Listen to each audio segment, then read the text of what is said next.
Okay, it's Bert and Toby here to review UFC 259, Blachowicz versus Adesanya. Who you got, Bert? Who you think's going to win?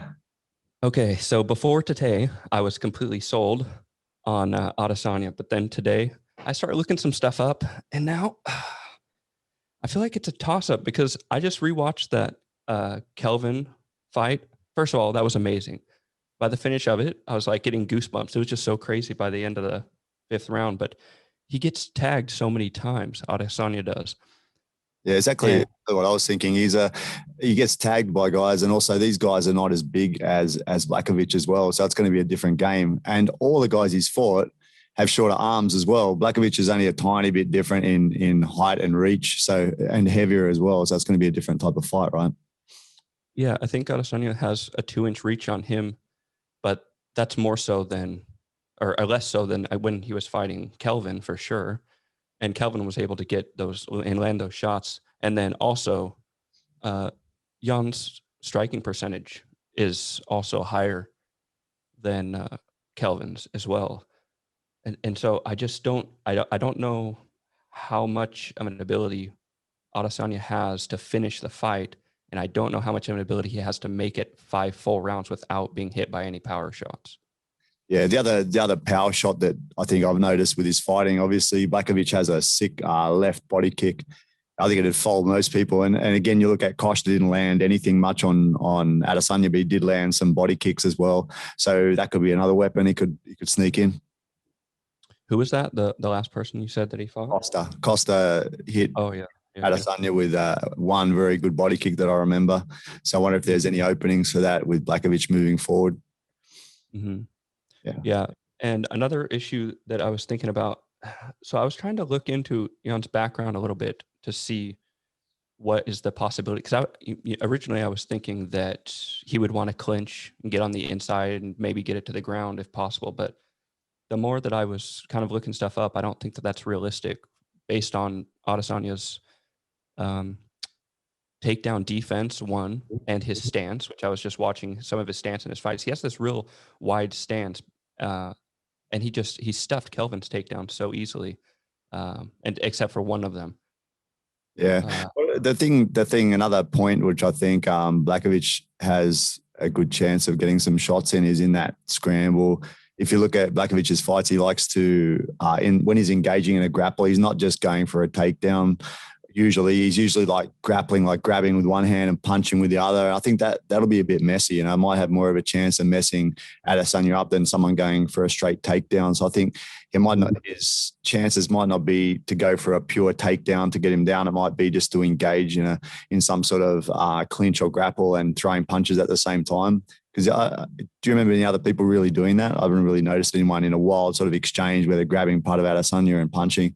And that seems to be happening pretty often in Blachowicz fights.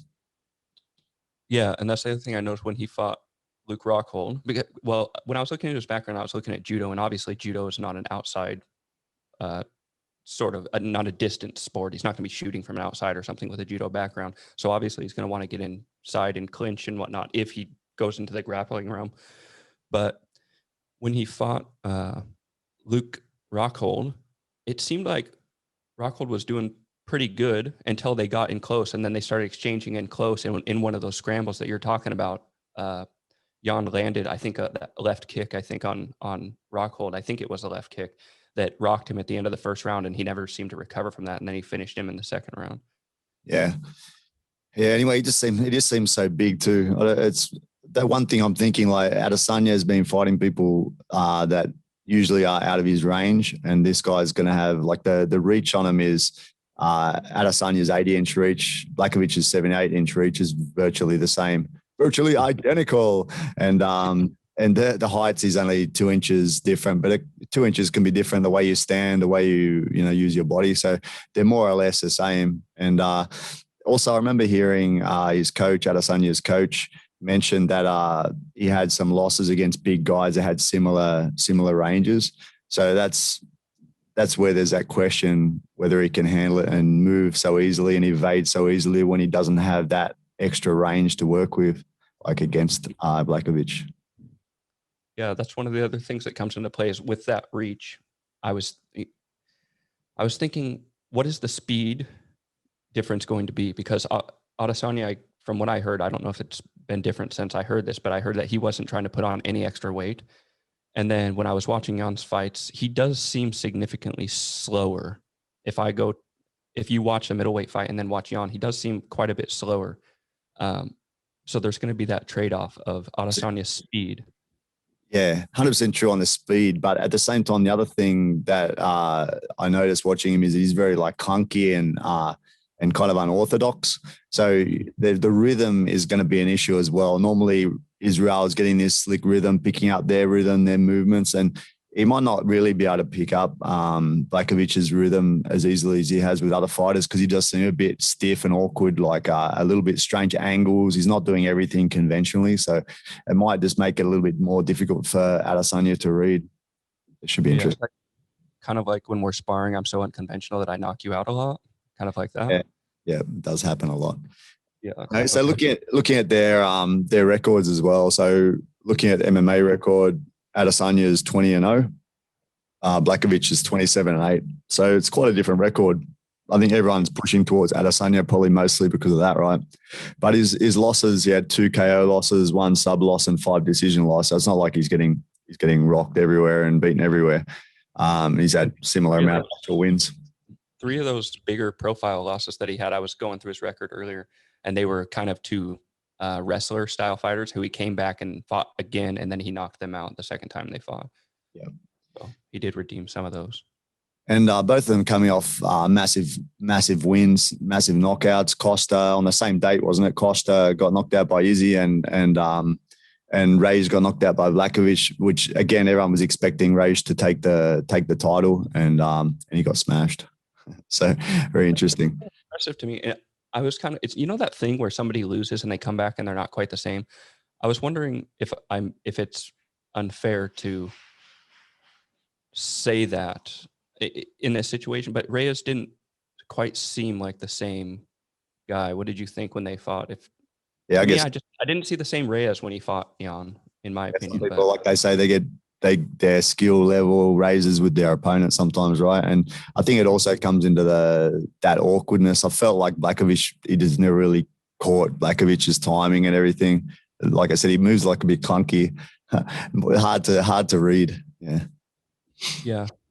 He looks a bit awkward when I was watching him. His movement, it does seem very unorthodox and unusual. Something that it's a bit hard to prepare for. Kind of like when guys were preparing for Keith Jardine, if you remember him. Yeah, true. Such an awkward guy. I know Keith Jardine. I've been around this game a while, bro. Of course I remember Keith Jardine. Was it Mean Jardine? Is that what they call him? I can't remember. Keith. Yeah, I can't remember. But who knows now? Hey, so let's have a talk about Adesanya and his strengths, keys to victory, etc. Obviously, everyone knows already, but he's got so much more stand-up experience. You'd expect if the two are going to stand and trade, that Adesanya is probably going to time him, maybe land something sweet probably pepper him from a distance with leg kicks, etc. And look for a sneak in knockout. So his strengths, obviously, his stand-up skills and his reflexes and reads of opponents. Reflexes, he's going to be much better than Blachowicz. Reads, I'm not sure if he's going to be able to read him as much as he has with his previous opponents. Mm-hmm. Yeah, I think one of probably the most important thing based on kind of what I've been looking at is him keeping the range. Yes. As long as he keeps the range, I don't think that unorthodox stuff from the inside is going to land. He's going to see it coming. And so he just has to work his distance and keep his range, that was another question I wanted to ask you. Do you think since when he fights someone like Kelvin, he's got this really wide stance and he's fighting Jan, who's a real power guy, kind of on unorthodox power. Do you think that's going to lead him to change his stance to where he's going to be even more accurate because he doesn't have to worry about a shot from the outside at all?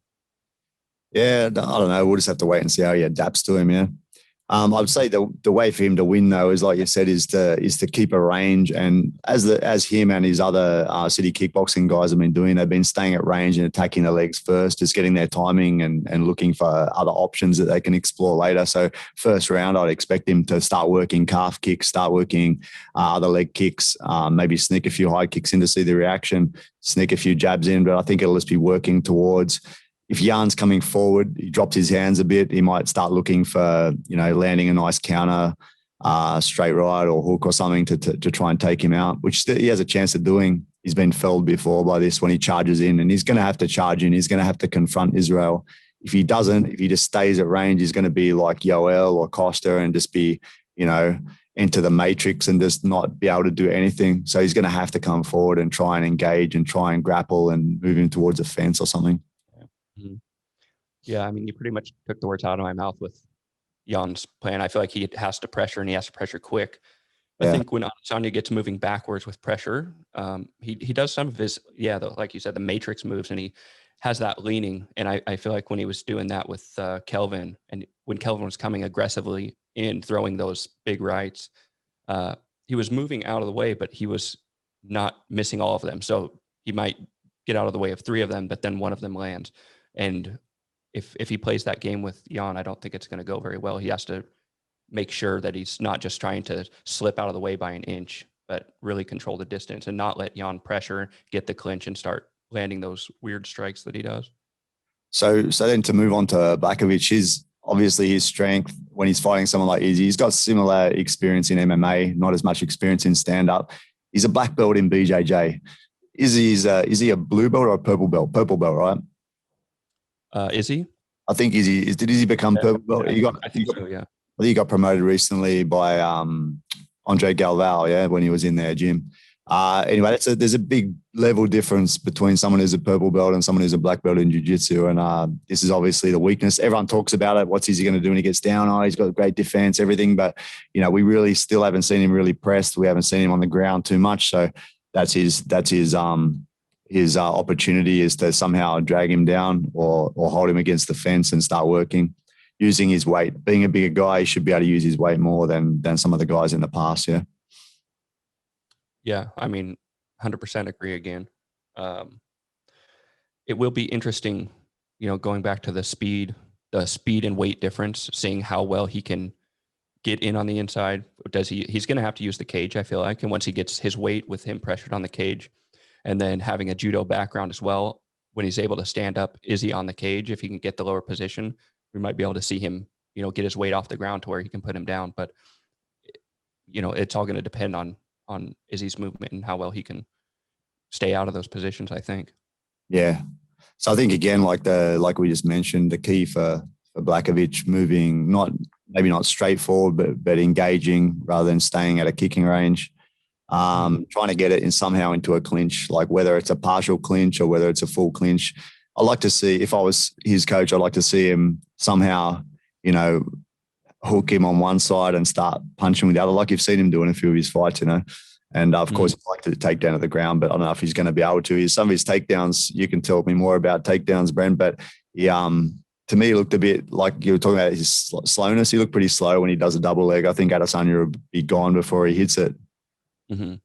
Yeah, unfortunately, I was trying to watch some more of his old fights just to refresh my memory, and I couldn't find anything recent. There was some from over 2 years ago, but the most recent one on there was the Rockhold one, I think, that I saw. I wanted to watch it. Double leg, was it?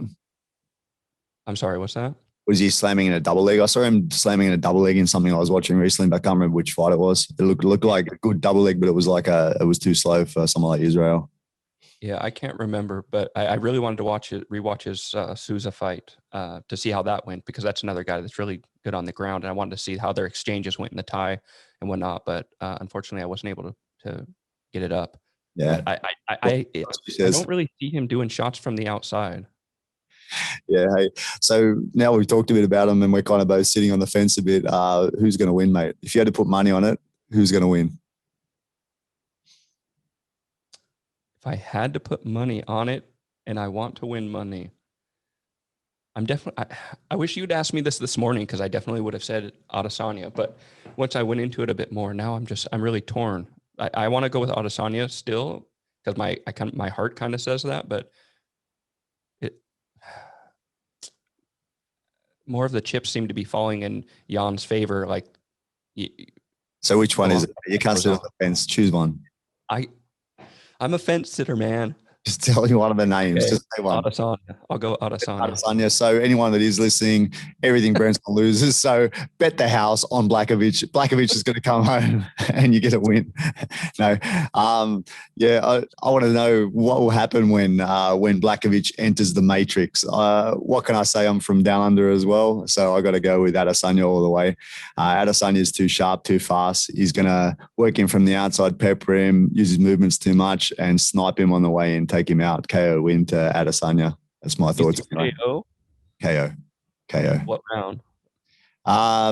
Probably, I'll even guess it's second round KO. That's my thoughts, but I'm being hopeful. Oh, that's really aggressive. I don't think that. Okay. Well, we'll see. And maybe we'll put money on I it. started to be like you, started to think a little bit of Blachowicz. What can I say? I've met Izzy. I've met a few of the guys from New Zealand. They're all top guys. I can't think of betting against them. They're too close to Australia. I will say I've done this a lot of times though, where I have a lot of confidence in a guy and then I start looking into it too much and then I doubt myself and I change my decision and the guy that I was thinking of first ends up winning it for the reasons that I thought. So maybe I should just stick with my original heart, which was Izzy all day, but okay. So we're both kicking on Izzy, picking Izzy to win. Is he going to win by points or KO, Brent? Well, this goes against all the stuff that I just said, but I think he'd win by a decision. Okay, so we got a KO or a decision win for Adesanya. The rest of the card's pretty good through the week. Brent and I will probably get on and have a chat about some of the other fights coming up. A few interesting ones. We've got Kai Kara France, Dominic Cruz coming back. A few other interesting fights in there. So yeah, pretty pumped for this card, and we'll just put some small reviews out there of these later in the week. Cool. All right, Bert. Catch you next time. Peace out, Holmes. Yeah.